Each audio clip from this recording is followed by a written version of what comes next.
Ketua Umum PSSI, Erick Thohir, memberikan prediksi penting terkait peluang timnas Indonesia lolos otomatis ke Piala Dunia 2026. Dalam pernyataannya usai laga melawan Australia pada 10 September 2024, Erick Thohir menyebut timnas Indonesia membutuhkan 15 poin untuk mengamankan tempat di turnamen sepak bola terbesar dunia tersebut. Erick Thohir mengungkapkan bahwa hitungan 15 poin ini bukan tanpa dasar. Berdasarkan pengalaman timnas Korea Selatan yang lolos ke Piala Dunia 2018 dengan finish sebagai runner-up grup B, 15 poin adalah target yang realistis. Saat itu, Korea Selatan mengoleksi 4 kemenangan, 3 hasil imbang, dan 3 kekalahan. Saat ini, timnas Indonesia telah mengumpulkan 2 poin dari 2 laga awal. Artinya, skuad Garuda membutuhkan 13 poin tambahan dari 8 pertandingan tersisa di grup C kualifikasi Piala Dunia 2026 zona Asia. Dengan kalkulasi ini, Indonesia harus meraih hasil maksimal, termasuk 4 poin dari Bahrain, 6 poin dari Cina, dan 3 poin dari Arab Saudi. Namun, menurut perhitungan lainnya, 15 poin mungkin belum cukup aman.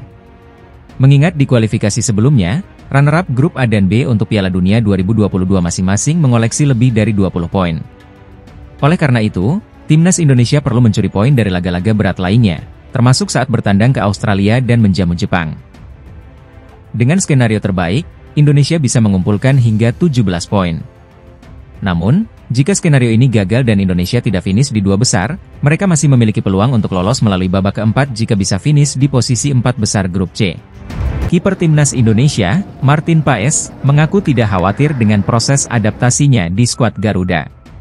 Salah satu alasan utamanya adalah dukungan dari rekan setimnya, Sandy Walsh. Jelang latihan di Stadion Madia, Minggu, 8 September 2024, Paes mengungkapkan bahwa Sandy Walsh adalah mentornya selama proses adaptasi. Bukan hanya di lapangan, tetapi juga dalam belajar bahasa Indonesia, Sandy selalu ada untuk membantunya. Selain menggunakan buku sebagai referensi, Paes mengandalkan Sandy sebagai mitra belajar. Hubungan dekat mereka membuat Paes merasa nyaman dan lebih cepat memahami karakter timnas Indonesia. Pada laga melawan Arab Saudi, Sandy Walsh dan Martin Paes menunjukkan penampilan gemilang. Sandy berhasil menjadi salah satu bek yang sukses menghentikan serangan-serangan lawan, sementara Paes tampil sebagai pilar utama di bawah mister gawang. Paes melakukan 2 penyelamatan luar biasa, termasuk menggagalkan penalti dari Salem Al-Dawsari dan tendangan jarak dekat Feras Albrikan, yang memastikan hasil positif bagi timnas Indonesia.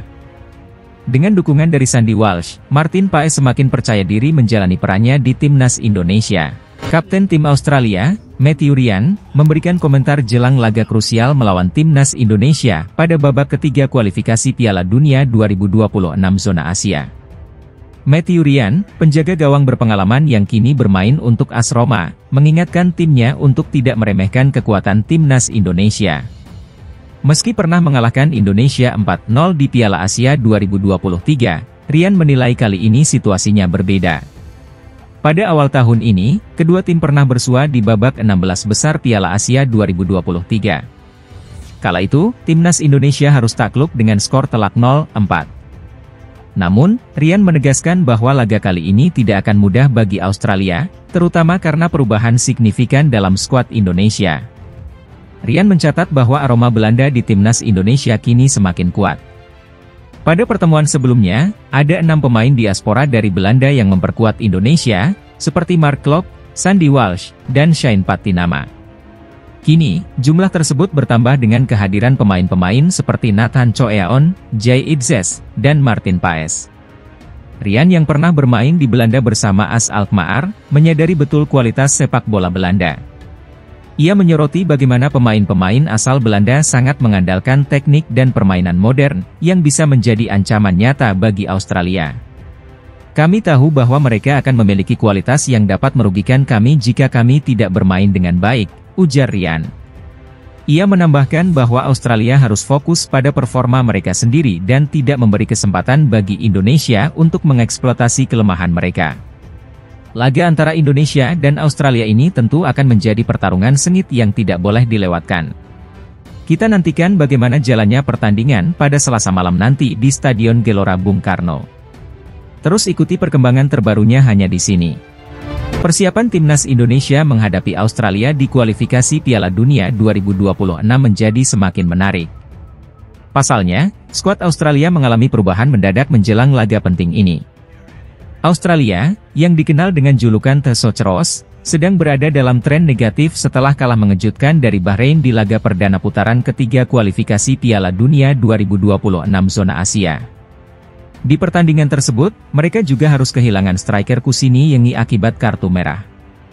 Sebagai langkah perbaikan, pelatih Graham Arnold memutuskan untuk melakukan perubahan signifikan dalam skuadnya. Yengi dicoret, dan sebagai penggantinya, Arnold memanggil striker dari Liga Denmark, John Iredale. John Iredale, penyerang berusia 25 tahun yang bermain untuk Aalborg BK, kini menjadi pilihan baru. Iredale lebih berpengalaman dibandingkan Yengi, dengan catatan bermain di berbagai liga Eropa sejak usia muda. Dia telah tampil dalam 8 pertandingan musim ini, sedangkan Kusini Yengi baru 2 musim bermain di Liga Inggris. Meskipun Iredale memiliki pengalaman lebih, Yengi masih unggul dalam hal produktivitas gol dengan 17 gol dalam 3 musim terakhir, dibandingkan 13 gol yang dicetak Iredale. Timnas Indonesia akan menghadapi Australia di Stadion Utama Gelora Bung Karno pada Selasa, 10 September 2024. Lini belakang Garuda harus ekstra waspada menghadapi penyerang baru The Socceroos.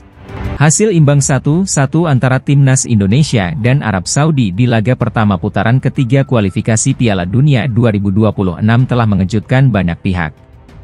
Bermain di Stadion King Abdullah Sports City, Jeddah, Timnas Indonesia berhasil menunjukkan kekuatannya yang membuat Asia kini menaruh perhatian besar. Dalam pertandingan tersebut, skuad Garuda bahkan sempat unggul lebih dulu melalui gol Ragnar Oratmangoen, meski kemudian Arab Saudi berhasil menyamakan kedudukan di akhir babak pertama. Penyelesaian penalti oleh Martin Paes menjadi salah satu momen krusial yang memastikan skor imbang 1-1. Sorotan atas penampilan Indonesia tidak hanya datang dari Asia, tetapi juga dari negara tetangga, Vietnam. Media lokal Vietnam, Dan Tri Vien, menyebut bahwa sepak bola Indonesia telah membuat seluruh Asia ketakutan dengan potensi luar biasa yang mereka tunjukkan. Mereka juga menyoroti bahwa meskipun Indonesia bukan unggulan, hasil imbang ini membuktikan kekuatan dan perkembangan signifikan skuad Garuda. Salah satu bek Arab Saudi, Sultan Al-Ghanam, mengakui bahwa hasil ini bukan karena timnya tampil buruk, tetapi karena Indonesia bermain dengan luar biasa. Ia mengungkapkan kekagumannya atas perkembangan pesat Timnas Indonesia di bawah asuhan Shin Tae-yong. Pelatih Timnas Indonesia, Shin Tae-yong, tidak bisa menyembunyikan rasa puasnya setelah anak asuhnya berhasil meraih hasil imbang 1-1 melawan Arab Saudi di laga perdana grup C kualifikasi Piala Dunia 2026. Pertandingan yang digelar di Stadion King Abdullah Sports City, Jeddah, Jumat dini hari, menjadi bukti bahwa Timnas Indonesia tidak gentar meski bermain di kandang lawan. Indonesia berhasil mencuri gol lebih dulu lewat aksi Ragnar Oratmangoen pada menit ke-19.